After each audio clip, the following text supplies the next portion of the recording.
দিলীপ ঘোষের ভাষা দেখেন না। এসব কোন মানুষের ভাষা?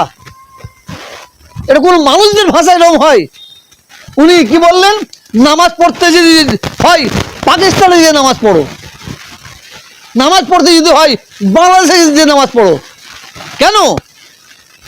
এটা দিলীপ ঘোষের বাবার একটা ভারতবাসী নাকি? উনি একা? এই রাজ্যটা দিলীপ ঘোষের একা? ওনার বাবার একা? সারা ভারতবর্ষ স্বাধীন করতে গিয়ে মুসলমানের হাজার হাজার মুসলমান জীবন দিয়েছে ব্রিটিশদের বিরুদ্ধে লড়াই করতে গিয়ে। আমার হিন্দু ভাইরা লড়াই করতে যে জীবন দিয়েছে। আর আজকে কে বাংলাদেশে নামাজ পড়তে যাও, পাকিস্তানে নামাজ পড়তে যাও। এটা সারা পশ্চিম বলে না, সারা ভারতবর্ষের মুসলমান এই দিলীপ ঘোষের এই ভাষাটাই আঘাত পেয়েছে। দিলীপ ঘোষের ক্ষমা চাওয়া উচিত বলে আমি মনে করি।